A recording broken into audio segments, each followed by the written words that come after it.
Hello there guys, what is going on? Son of Chelsea back here again for another video, and it is the FA Cup final this Saturday at 5:30 at Wembley. And I thought it'd be cool before this game to get an opposition view from the Arsenal side about this game, have a discussion about the game, how we think it will go. I collabed with this guy years ago. If you're a long-term viewer of the channel, back in the Mourinho Wenger days, I used to collab with this guy before Chelsea Arsenal games. It's great to have him back to discuss this game on Saturday. He runs an Arsenal channel called AFCGameByGame. James, it's great to have you on the channel.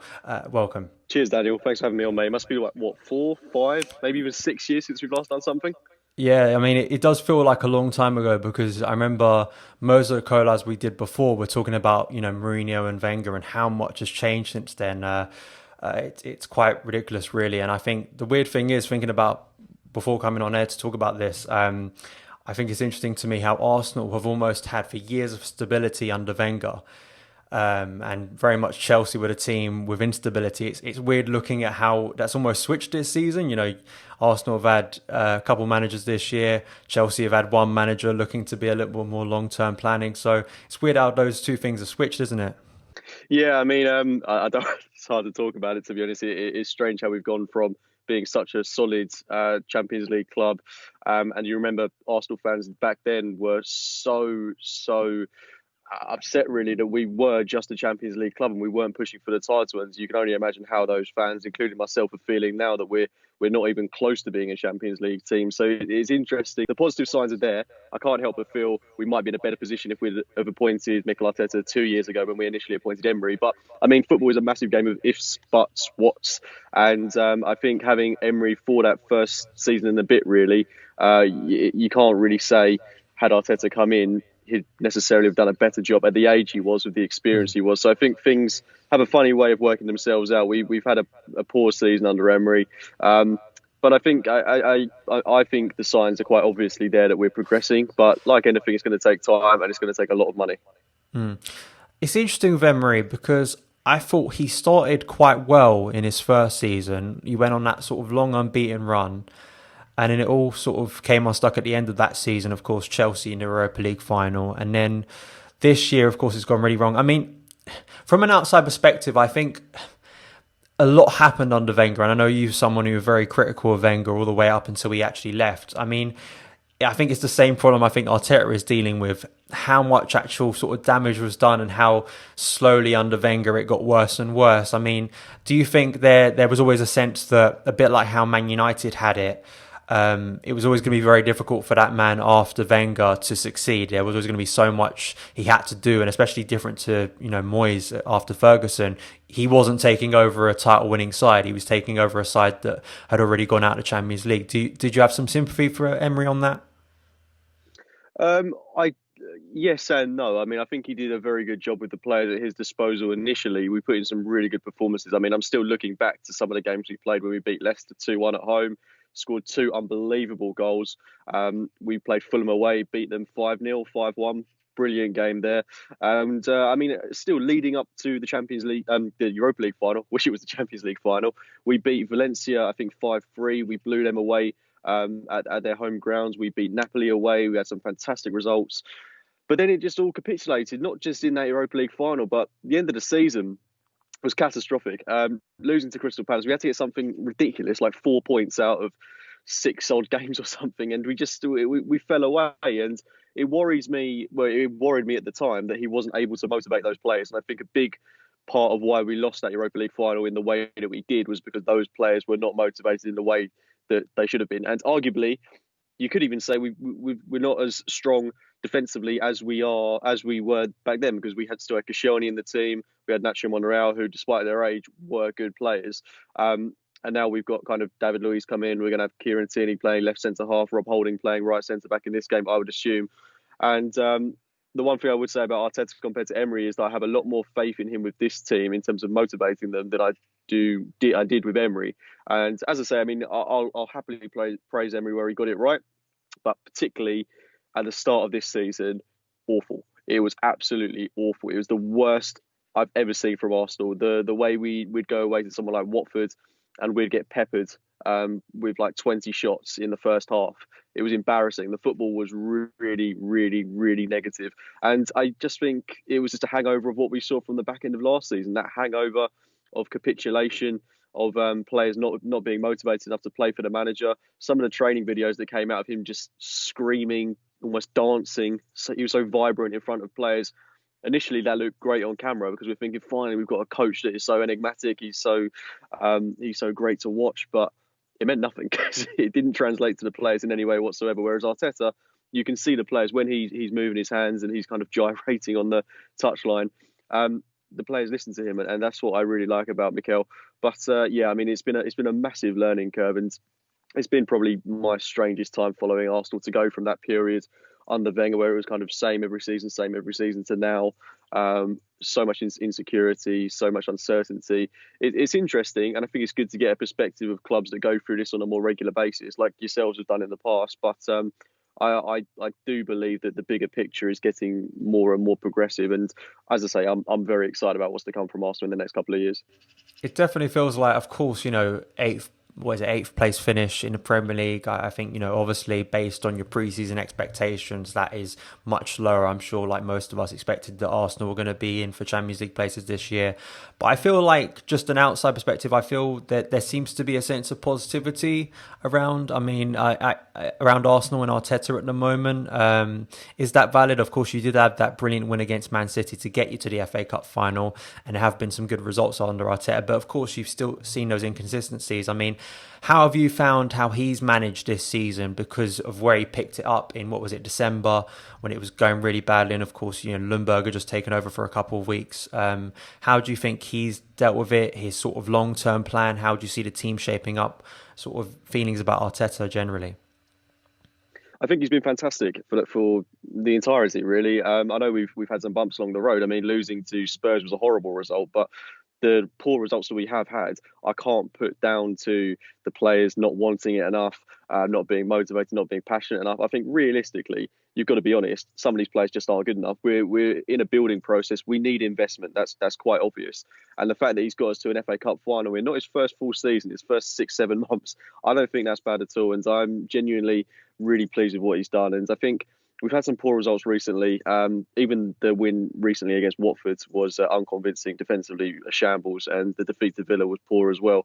But I think those games are possibly a result of that win against Manchester City, which was the best Arsenal performance I've seen in years. It was brilliant. It was really, really good how we played that day. And I like what he's getting out of players like David Luiz, like Shkodran Mustafi, players that we were writing off a year ago, that we were saying we need to get out of the club. Not David Luiz, because we didn't even have him a year ago, but someone like Mustafi, for example, we'd completely written him off, but he's now, I would argue, our most important defender. Even though he's prone to error, he's been fantastic, and I don't think there's any way about sugarcoating some of his frailties. But in terms of what he brings in this Arteta system, he's been very, very good, and he will be a big miss for that final. But I like that he gets the best out of every single player on the pitch, and as I say, he's just been refreshing to see in the dressing room. It's really great to have him in the club.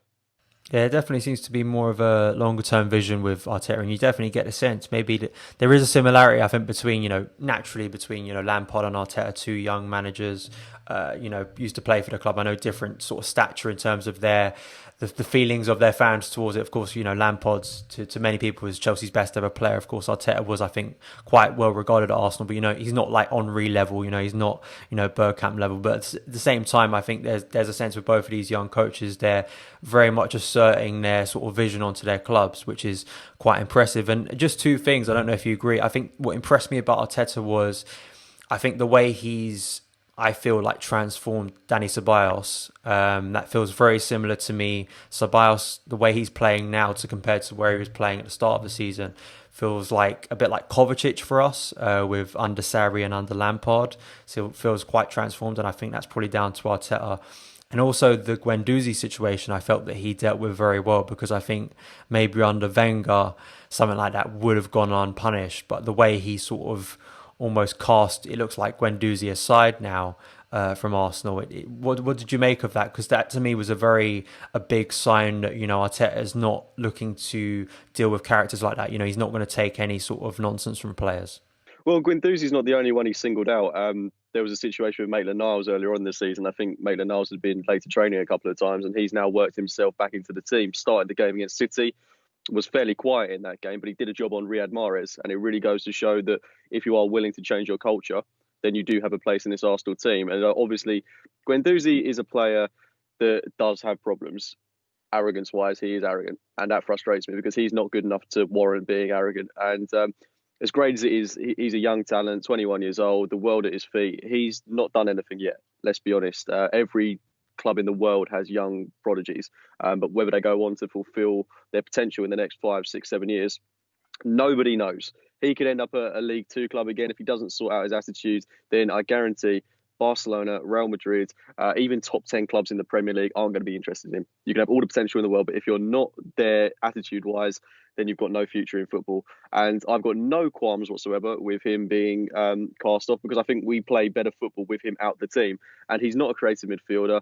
He's a player that works well when we're chasing a game. His best performances have come when I think we were losing 2-0 to Spurs earlier on in the season, and when we were losing to Aston Villa and we had 10 players. When we're chasing a game and we need energy on the pitch, he is fantastic in those situations. But if we're going to play the progressive ball-playing style that we want to play at Arsenal, he's just not going to be used enough in that team. And I'd much rather we cash him in. If we can get 25 to 30 million for him, I think that's a realistic fee. I think it's unrealistic to think we'll get 50 odd million for him. If we can then reinvest that in someone of a similar age as a creative midfielder, or even put that towards the centre half, I think that would do us the world of good. I'd much rather get rid of Guendouzi and replace him with a player that's maybe a bit older, a bit more established, but will guarantee us maybe 5 goals and 10 assists. That would do us the world of good for midfield. And I think it's a really good point that you make, because it's been a big cultural shift at Arsenal. It's been a big dynamic, and I love that from Arteta, because we were so easily pushed aside in the past. And I think it translates on the pitch. We're not really pushovers at the moment, and every player makes himself stand out, and that's another thing that I'm loving about the ethos that Arteta is bringing to Arsenal.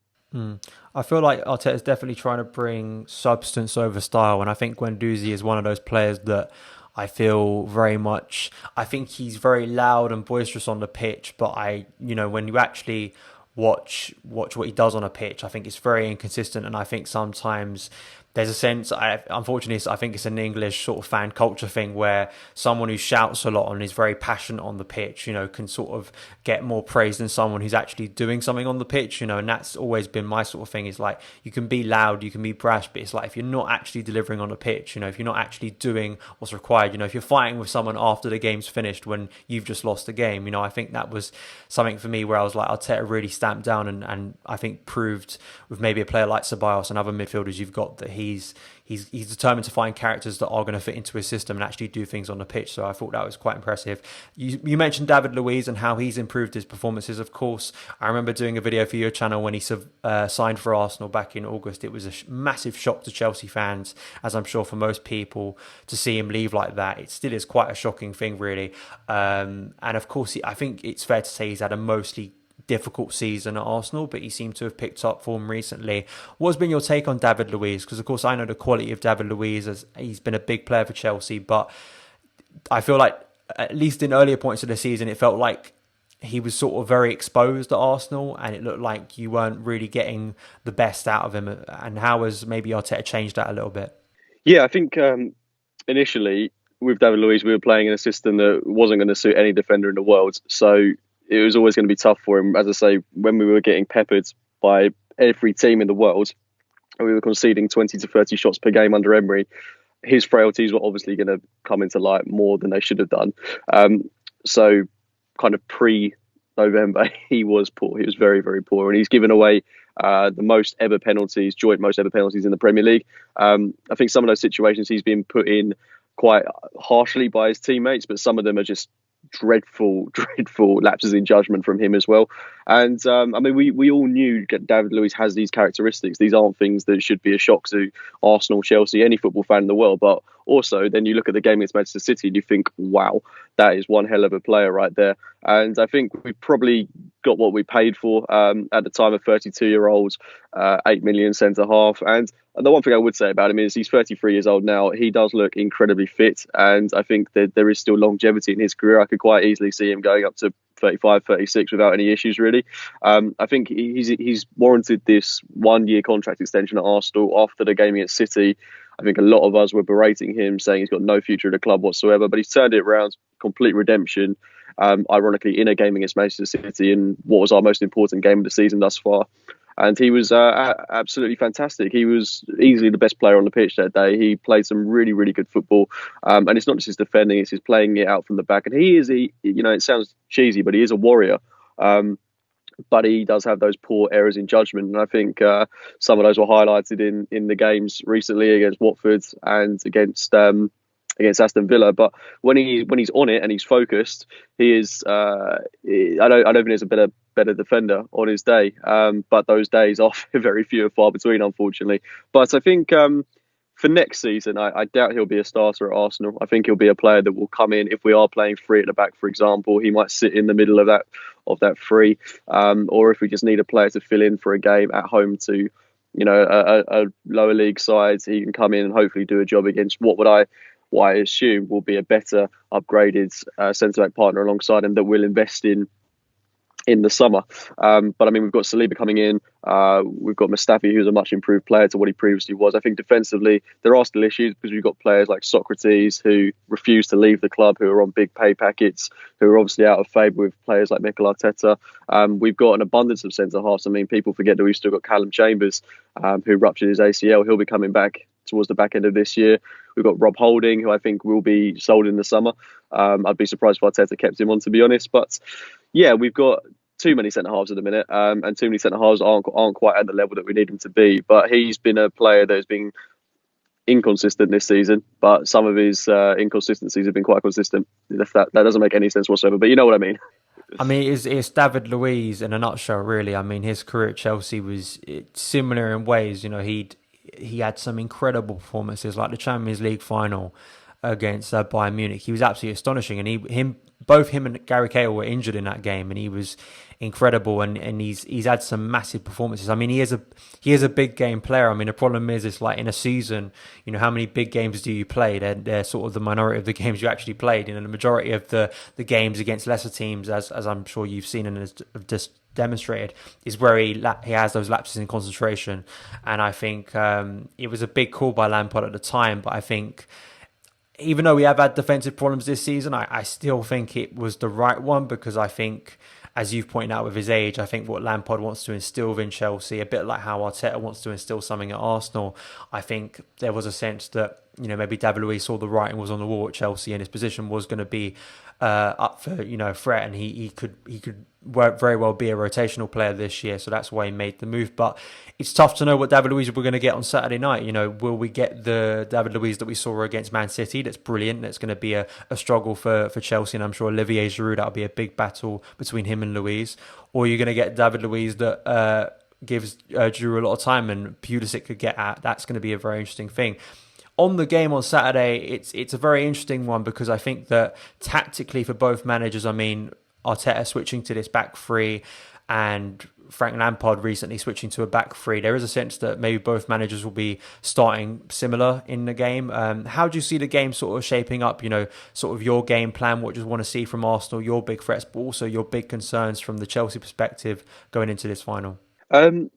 Just touching again on David Luiz, I know we've brushed on this topic already, but from an Arsenal perspective, looking at the situation with him, I think you'd agree. I think you're in a much better position getting rid of David Luiz, raising 8 million in funds, getting a big wage packet off the wage bill, and having someone like Samori come through. I think that's a lot more exciting from a Chelsea point of view than it would be to hold on to David Luiz. And Luiz has been a stopgap player for us, much like Socrates was the season before him, and he's played every single game for us practically this season. And I think that's again just evidence why he's got so many error-prone abilities, unfortunately. It's not really an ability, but you know what I mean. Couldn't find the right word there. But touching on the game on Saturday, yeah, I mean, I'm incredibly nervous, to be honest with you, because it's our biggest game in a long, long time. I mean, It's quite similar to exactly how it lined up last season, because you had Champions League football secured last season, didn't you? And then going into the Europa League final, it would have just been an added bonus to your season. It's the exact same again. The FA Cup final is an added bonus to your season. But I mean, it's silverware, and even if you qualify for the Champions League, silverware, in my opinion, will always be better than a Champions League spot, and it's a massive game for both teams. And Chelsea, I think, have got so many danger points that I'm concerned about. I'm very worried about Pulisic alongside Bellerin and also Rob Holding. I think Bellerin has really improved over the past couple of weeks, but he's still a player that can be got at. Again, we've got so many players that if they turn up, they'll be okay, but it's just a case of if they do. But he was very good in the semi-final, so I've got confidence he'll turn up in this game. But it's Rob Holding that I do have worries about. If Mustafi was in the team, I wouldn't be so worried. But I could see Rob Holding making a few errors in this game. Pulisic will take every opportunity he can to run at Rob Holding because he's not the fastest in the world.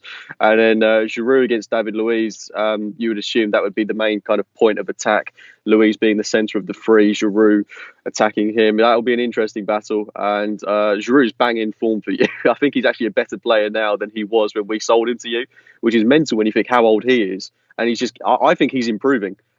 Crazily enough, I just think he's getting better with age because he's never relied on pace. He's always relied on positioning in the box, being able to hold off a man with his strength. But if he keeps those abilities, then he'll be absolutely fine for you for the next couple of years. He's such a good player to have in your team. And I think looking back to when we sold him, I think I'd rather have kept him and had Aubameyang rather than got Lacazette. I just think he offers that bit more to a team. Okay, he's a bit older, but as I say, he's not showing any signs of regression so far. So I think those are your danger points. Giroud, Pulisic. I'm not too sure who will start on the right-hand side for you, if it will be Willian. I can't say I'm overly concerned about Willian, to be honest. I know he's been a good contributor for you this season, but I think with Kieran Tierney on the left, Bukayo Saka on the left, they've got more than enough pace and defensive capabilities to deal with him. But I think definitely defensive-wise, both of us can be got at. I mean, that's evident. We're teams that love to concede goals. But if we're able to put in the display that we put in defensively against City, where we didn't just, I think there were so many comparisons to the game against Liverpool, where we were dominated, we're conceding loads of shots on goal. It was a bit different in the game against City because we actually nullified the way that they played and we reduced the shots on goal. If we're able to do something like that, then I think we do have a very good chance in this game. But yeah, as I say, I'm concerned. I'm also very realistic that if we don't win this game, it's not the end of the world, no matter how crushing it will be. But I mean, I'm always looking at the bigger picture. To get to an FA Cup final in itself in Arteta's first 6-7 months of the club is a big achievement, and we've got to be realistic and put that into perspective. But winning it would be a great way to progress into the next season, because it would give us, I mean, transfer wise, this means nothing in terms of finances, but in terms of boosting the morale of the team, for this group of players who are still relatively new and coming together, to have them get a title would be fantastic. And then, as I say, if we can bring in some players, it puts us in a good position to push on and hopefully get a top four finish that we so desperately want next year. Yeah, I agree. I think there are similarities between Chelsea and Arsenal because, I mean, as much of Chelsea, you know, that Wolves performance on Sunday, which was brilliant, and the Man United game that was brilliant. You know, you look at that Liverpool game defensively, you can pick out other games as well where defensively we've just been shaken, and there is a sense as well that, you know, from me, you still can't be certain what Chelsea's going to turn up. I mean, I have to be honest with that. I mean, that's just evidence based on recently. I mean, in 2 out of the last 3 games we've played really well, but you know, if you were to track that back further, the performances haven't been that consistent. So, and I look at Aubameyang recently, I mean, he's banging form, isn't he? And I think that's one player I always look at as sort of your danger man. He scored against us before. I think in the middle, it's going to be really interesting if N'Golo Kante's fit. I think if Kante's fit, which it looks like he will be, I think him and Kovacic could be a good partnership for Chelsea in there. And also, I think, you know, the wing backs, you know, is a big part as well. You know, Reece James potentially going up against, would it be Saka on the left for you guys? So trying to see Depends, how really. Because Reece James or Kieran Tierney, you know, as well. Yeah, I mean, it could be Saka, it could be Tierney. But some of the lineups we've played recently, I mean, we played Saka on the right-hand side, that are 3 up top. And then we played Kieran Tierney at left wing back and Kolasinac at left centre back, which I pray to God we don't do. But I think more than likely it will be Kieran Tierney left centre back and then Saka on the left. Yeah, I think that's going to be a really interesting battle because I'm not entirely sure Willian, because he did have an injury, and what Frank did on Sunday was he played Pulisic and Mason Mount, and Mount's a really interesting player because I think so much of what Chelsea do good is through Mason Mount, and a lot of it you don't see, but the pressing nature of Mason Mount is a big part of Chelsea's game at the moment. So I think that's going to be a really intriguing battle to me, how Chelsea go about it and how Arsenal will go about trying to stop Chelsea. I think it is an unpredictable game. I mean, I do agree with you. This feels very much in a similar boat to me. Is like, yeah, it feels like a bonus, getting to the FA Cup final. So much has been on to get in the Champions League recently. So I think both teams are going out there. It's a massive chance for both Frank Lampard and Arteta to get their first piece of silverware. So I think both will be out there trying to win the game. And I think it could be a very entertaining game. I mean, if neither defence turns up, I think it will be one of the most entertaining FA Cup finals in a number of years. I mean, I don't think it'll be a very fun watch for either fan because I think it'll be end to end, but it will be interesting. I mean, I'm not someone who does score predictions because I think it's pretty obvious, you'll probably go for an Arsenal win, I'll go for a Chelsea win. But just sort of how do you think the game will play out in truth? I think both teams are going to have a lot of chances. It's not so much the attack and midfield that worries me. I mean, we've lacked creativity in spells over the past couple of games, but Xhaka and Ceballos have just been so refreshing to watch. It's just not having that creativity ahead of them, where you've got Mason Mount, we've got no one. And we rely on the likes of Lacazette, Aubameyang, Pepe to create their own chances. And we rely an awful lot on the likes of Bukayo Saka, Hector Bellerin, even Kieran Tierney from left centre-back, kind of playing out from our centre-backs in that Sheffield United-esque sort of way. So I think it's going to be tough because if you nullify our wing-backs, then we're going to really struggle in this game, as teams have done previously. But I think individually, I know he's got a lot of criticism this season, but Pepe is fantastic on his day. Again, I'm saying on his day a lot because it's just the reality of some of these players. Pepe's had his first season in the league. Actually got a very decent return in terms of goals and assists, which I think people slightly overlook. And you only had to look at what he contributed in the game against City. And without him, we wouldn't have won that game. Brilliant assist for Aubameyang's opening goal. And that was created out of nothing, really. I think the one big positive is, even in the game against Watford, where we didn't play particularly well, I think the build-up to our second goal with Kieran Tierney, loads of passes in the build-up. We're showing more signs that we're able to cut through teams quite subtly. We play it around the back, and I think teams kind of fall into this false sense of security that we're not going to do anything with the ball. But then all of a sudden, we hit them. And that's what I'm really liking about this Arsenal team. We create chances out of absolutely nothing. I do think those are kind of premeditated opportunities that we've worked on in the training grounds. But again, you've got fantastic players going forward. And I'm also, I've got to say, I'm very jealous of you bringing in Timo Werner, Ziyech, potentially Havertz. If you're able to bring in a centre-half and a goalkeeper, you could very easily win the league next season. Those are brilliant signings, really, really brilliant signings. They're the signings that I want Arsenal to aspire to be getting. But the business you've done as well in terms of the finances you've spent on those players, it's not like Chelsea just throwing money at the wall. They're well thought out signings that have been done for fees that are very reasonable. I mean, Timo Werner for less than 50 million in this market, it's crazy. That's a really, really good deal. But yeah, I mean, you've got some fantastic signings there. You've got players that are very good in the here and now. But I think I'm glad we're playing you whilst you haven't got the likes of Werner and Ziyech, because I think it'd be a very different game. But this is a massive game for Arsenal. We win it, it changes the outlook of this entire season. Everyone's going to forget about the 8th place finish. If we lose it, then everyone's going to forget about the team. That everyone's going to remember the team that finished 8th. It's going to affect possibly our transfer signings and just generally how the mood around the club will be. So, as I say, we've got to be realistic. If we lose, it's not the end of the world. But if we win, it's a massive boost for a team that so desperately need it. Yeah, definitely. I think you've summed it up well there, and I think it's the same for both clubs. I mean, I think it is a bit of a bonus if Chelsea do win this, a real springboard. And I guess the good thing, even if it does go negative for either team, I mean, there isn't a big gap between the end of this season and the start of next season, so you don't have to dwell on it too long, to be honest, before we kick off for the next Premier League season. But thank you so much, James, for joining me today to discuss the final. As I do with all my guests, I like to give you the opportunity to shout out where people can find your work online, so I'll give you the opportunity to do that now. Yeah, sure. Thanks for that, mate. Yeah, my YouTube channel is AFCGameByGame, and you can find me on Twitter at JECook96. All good. Links for James' work will be in the description box below. But thank you guys so much for taking the time to watch this video. If you did enjoy it, hit that subscribe button and a notification bell so you never miss an upload. Follow me on Twitter at SonOfChelsea. Have a great day, and I'll see you again.